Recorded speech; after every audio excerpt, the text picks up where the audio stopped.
You know what the Galactic Council's biggest mistake was, assuming that the trial of endurance would actually, endure long enough to matter. But here's the thing about humans, we don't just survive impossible odds. Oh no. That would be too simple. We build coffee shops in the middle of apocalyptic scenarios and somehow turn survival into a thriving real estate venture. Let me paint you a picture of pure bureaucratic genius. The council, in their infinite wisdom, decided that any species wanting a seat at the big kids' table needed to prove their worth through something they called the trial of endurance. One representative from each species gets dropped on Kepler 442b, a delightfully hostile planet where the weather changes faster than a politician's promises. The local wildlife considers everything edible until proven otherwise, and the terrain shifts like it's having an identity crisis. The rules simple enough that even a council member could understand them. Survive one full planetary year. That's roughly 18 Earth months, because apparently the universe has a twisted sense of humor, using only basic tools. And whatever you can scavenge, no outside help, no rescue signals, no participation trophies. Last being standing gets their species a shiny new council seat and all the bureaucratic nightmares that come with it. Now you might think this sounds reasonable. After all, survival of the fittest in all that Darwinian nonsense. But here's where it gets interesting, and by interesting I mean absolutely ridiculous. In the 300 years they'd been running this cosmic version of Survivor, exactly 0 contestants had made it past the 8-month mark. 0 zip nada. The Zaffirin, with their natural camouflage, lasted 6 months before something with too many teeth figured out that invisible doesn't mean inedible. The crystalline Vorthon, who could literally regrow limbs, made it 7 months before discovering that their silicon-based biology wasn't quite as renewable as advertised when facing the planet's acid rain season. So when Marcus Chen, a perfectly ordinary human engineer from New Shanghai, volunteered for Earth's attempt, the betting pools across the galaxy were less about whether he'd survive and more about which month would finally do him in. The smart money was on month 4 when the infamous storm season hit and the local equivalent of tornadoes decided to cosplay as blenders. Oh, how wrong they were, how beautifully, spectacularly wrong. Marcus landed on Kepler 442b on what the locals would eventually call Founding Day, though at the time he was just a guy in a standard issue survival suit, wondering why the council's idea of basic tools included a multi-tool that looked like it was designed by committee in a water purification tablet collection that screamed, "We expect you to die horribly but hydrated." The first thing Marcus did, he laughed. Actually laughed. Standing there on this godforsaken rock, with purple grass that rustled ominously in the wind and a sun that couldn't decide if it wanted to be orange or green from day to day, he looked around at the desolate landscape and chuckled, like he just heard the universe's best dad joke. Well, he said to nobody in particular, because talking to yourself is perfectly normal when you're the only human on a planet that wants to kill you. This is either going to be the worst year of my life or the most interesting. Let's find out which. Council observers watching through their long-range sensors probably thought he'd already cracked humans and their weird coping mechanisms right, but Marcus wasn't having a breakdown, he was having an epiphany. See, while everyone else saw a survival scenario, Marcus saw something entirely different. He saw development opportunity. Most contestants followed the same playbook. Find shelter, secure water, hunt for food, try not to die, rinse and repeat until the inevitable rinse and don't repeat cycle kicked in. Marcus, he pulled out his multi-tool, surveyed the landscape with the critical eye of someone who'd spent 15 years designing urban infrastructure and started drafting what would later be known as the Kepler Development Plan. First things first, he muttered, marking trees with his tool. Location, location, location. He didn't just find a cave and call it home. Oh no, that would be thinking small. Marcus found a cave system near a freshwater spring downwind from what appeared to be a sulfur vent that kept most of the large predators away, and with a natural drainage system that would prevent flooding during the planet's bipolar weather tantrums. Then he started renovating. By week 2, while the council observers were still taking bets on his life expectancy, Marcus had turned his cave into something that would make a luxury hotel weep with envy, using nothing but his engineering background and the kind of stubborn determination that makes humans simultaneously impressive and insufferable. He carved out rooms, installed a ventilation system, and created what he cheerfully called his executive suite. But that was just the beginning. Oh, sweet naive beginning. Week 3 brought the first of Kepler 442b's famous surprise visitors, a pack of creatures that looked like wolves, if wolves had been designed by someone who'd only heard wolves described by someone who'd been drunk at the time. 6 legs, too many eyes, and an attitude problem that screamed apex predator. Most contestants would have grabbed their basic weapons and prepared for a fight to the death. Marcus, he grabbed his multi-tool and prepared for a construction project. You know what you guys need? He asked the snarling pack as if they dropped by for a friendly chat. A proper dining area. What followed was either the most insane display of human ingenuity or the most ingenious display of human insanity, depending on your perspective. While the wolf thing circled and snapped and generally tried to audition for a horror movie, Marcus calmly assembled what he would later describe as a wildlife management system, and everyone else would call the most overcomplicated trap in galactic history. Using his understanding of leverage, some conveniently placed rocks, and the kind of creative problem solving that makes engineers both valuable and dangerous, Marcus didn't just catch one of the creatures. He caught all 6 unharmed in what amounted to a deluxe holding pen complete with a feeding mechanism and enrichment activities. There we go, he said, dusting off his hands as the confused predators found themselves in what was essentially a 5-star zoo enclosure.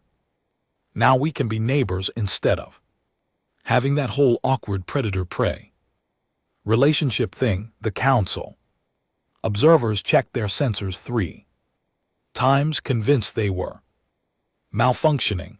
In their entire recorded history, no contestant had ever captured hostile wildlife for anything other than food.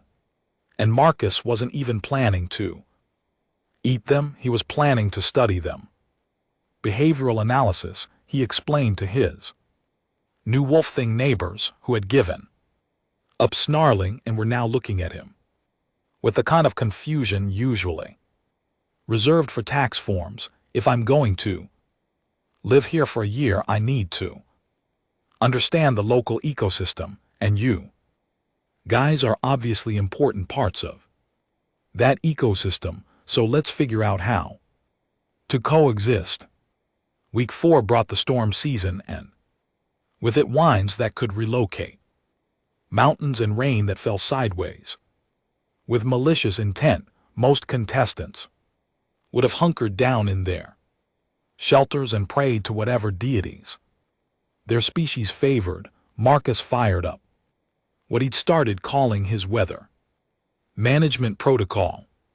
See, while everyone else viewed the storms as obstacles to survival, Marcus saw them as free power generation and water collection opportunities.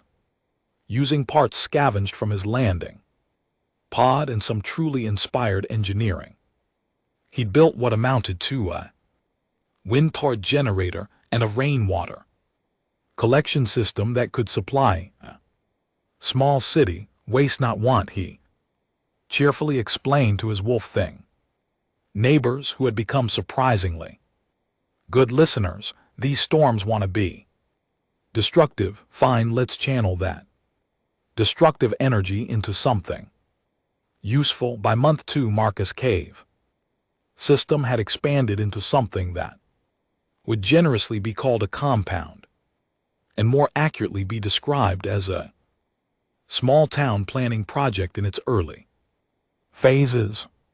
He'd carved out workshops, storage areas, and what he optimistically called guest quarters, because apparently, even in survival situations, humans plan for visitors.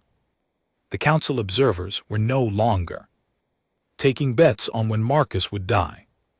They were taking bets on what impossible thing he'd do next. Month 3 brought first contact with the local semi-intelligent species, creatures that looked like a collaboration between an octopus and a filing cabinet, if filing cabinets had trust issues and tentacles. The archivists, as Marcus immediately dubbed them, had been watching him from a distance with the kind of fascination usually reserved for traffic accidents. Most contestants would have either avoided them entirely or tried to establish dominance through some form of aggressive display.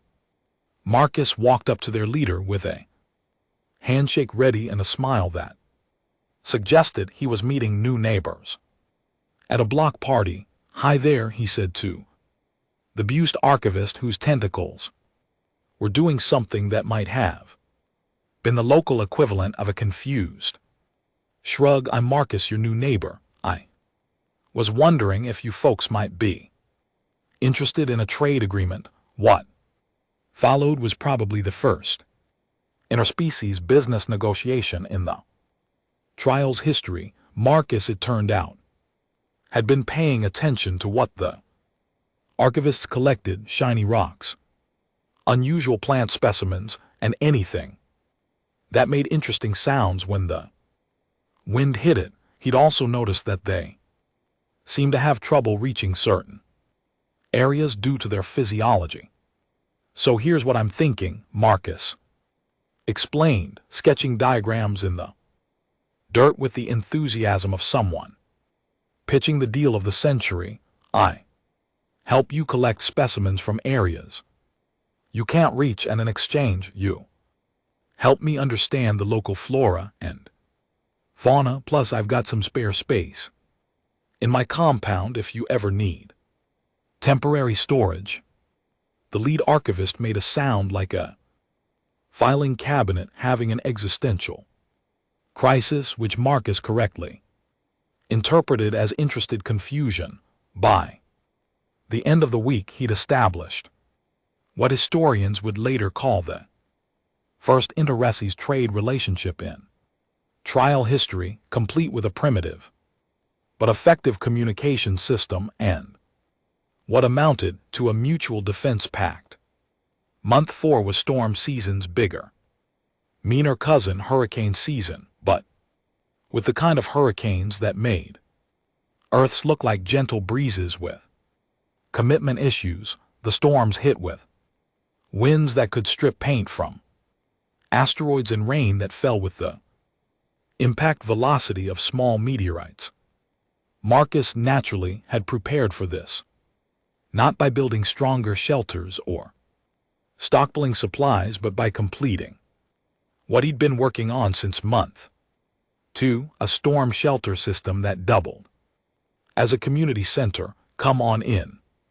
Everyone, he called to his archivist, neighbors and his Wolf Thing tenants as the first hurricane of the season approached with all the subtlety of an angry deity. I've got hot soup and entertainment. The shelter he'd carved and constructed was by any reasonable standard a marvel of emergency engineering, multiple levels, independent air circulation systems, food storage that would last months, and, because this was Marcus, a recreational area complete with games he'd invented.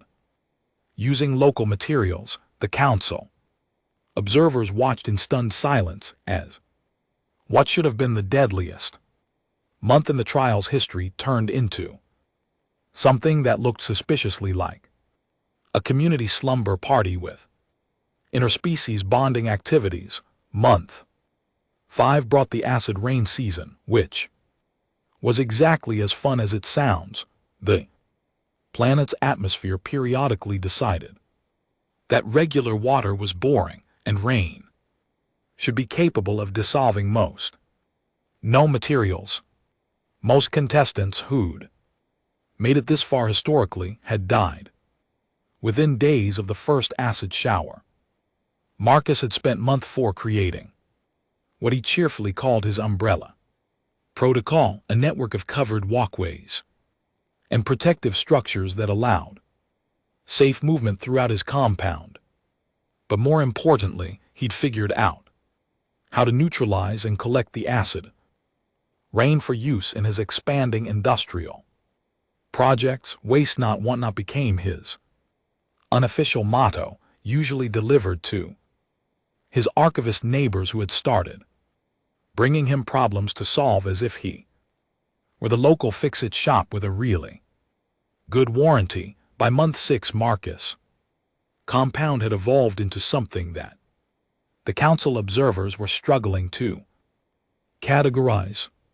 It was part survival shelter, part research station, part manufacturing facility, and part social club. He'd established what economists would later analyze as a functioning microeconomy with his archivist neighbors, developed a sustainable food production system, and somehow convinced his Wolf Thing neighbors to become the local security force in exchange for regular meals and belly rubs. You know, he told the lead archivist during one of their regular evening conversations, I'm starting to think this place has real development potential. Month 7 brought the seismic season when the planet's geological instability decided to throw a tantrum that registered on instruments from 3-star systems away.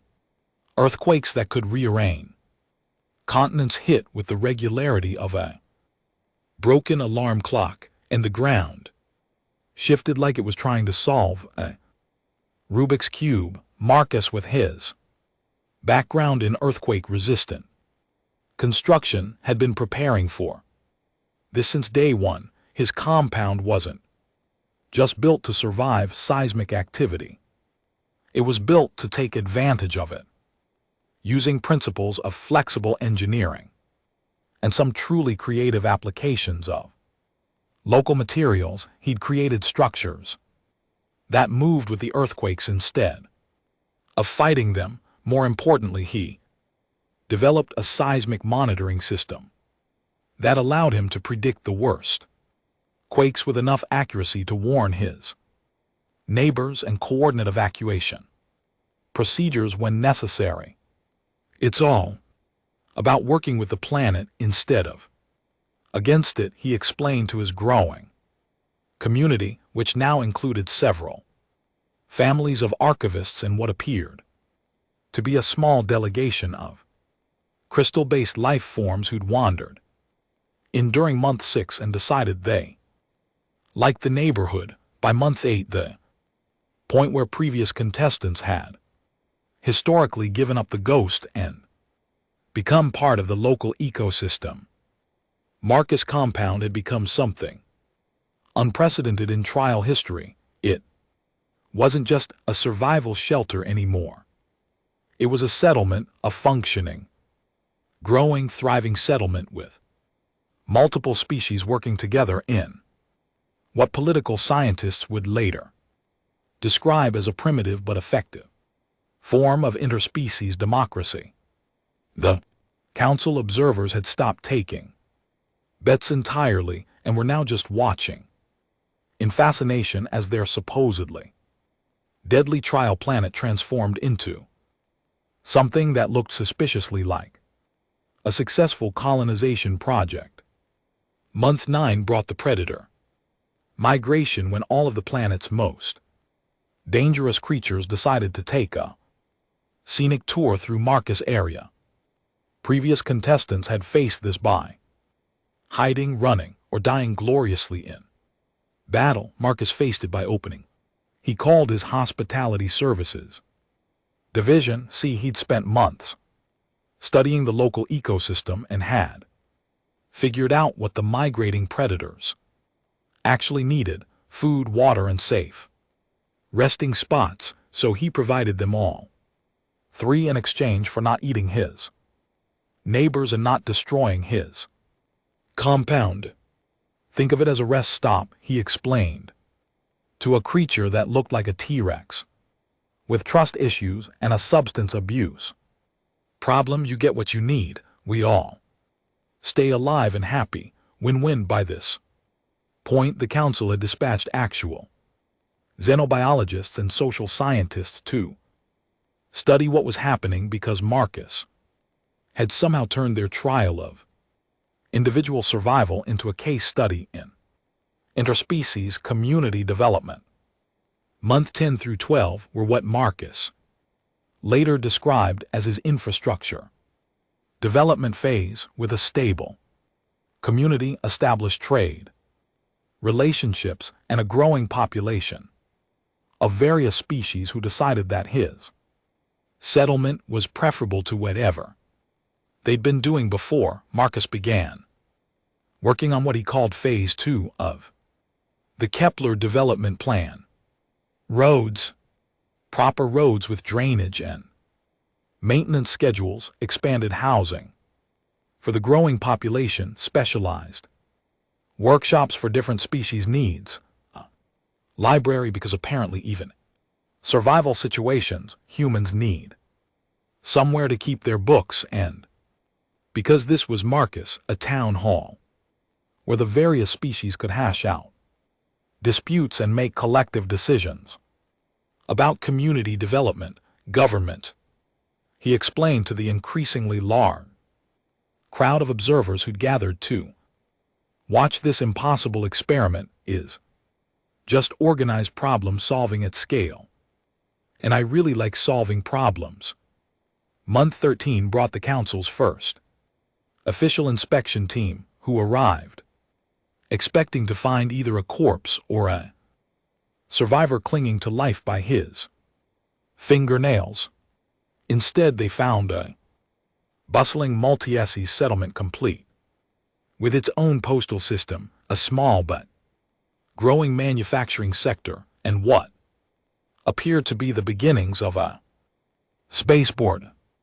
"Welcome to New Kepler," Marcus said, greeting the inspection team with the kind of enthusiasm usually reserved for successful real estate showings. "Population 43 and growing. We've got full municipal services, sustainable energy, and the best coffee this side of the galactic core. Can I interest you in a tour?" The inspection team's leader, a Centurion bureaucrat who'd seen everything the galaxy had to offer and found most of it disappointing, walked through Marcus' settlement with the expression of someone whose entire world View was being gently but thoroughly demolished. This was supposed to be a survival trial, the bureaucrat said, watching a group of young archivists playing what appeared to be interspecies soccer with some of the wolf thing cubs.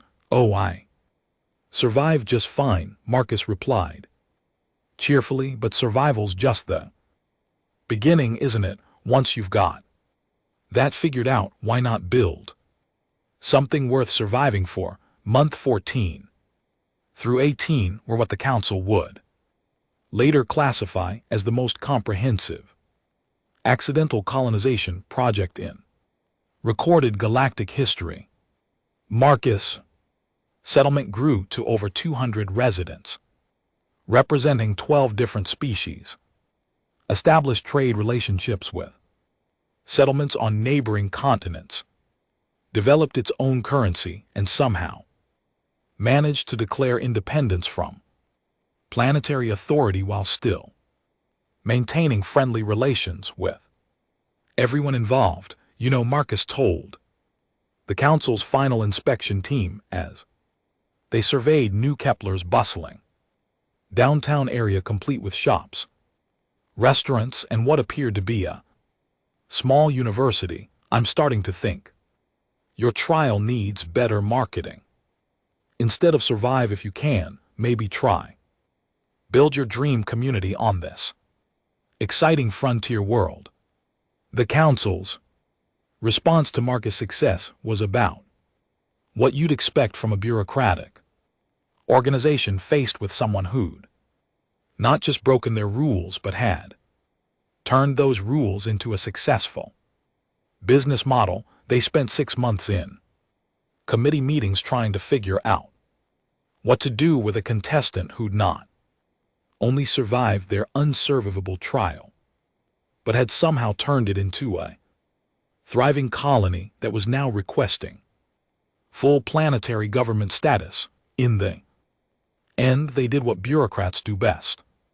When faced with the impossible, they changed the rules. The trial of endurance was quietly retired and replaced with the colonial development assessment, which was basically the same thing, except now they expected contestants to build functioning societies instead of just not dying.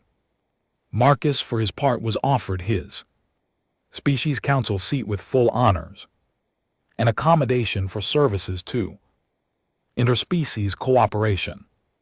He politely declined. Thanks, but I'm pretty busy here, he said from his office in New Kepler City Hall, reviewing plans for the settlement's first orbital elevator. We're working on some exciting development projects, and I'd hate to leave just when things are getting interesting. The council observers packed up their equipment and headed home, shaking their heads and muttering about humans and their incomprehensible tendency to turn impossible situations into real estate opportunities.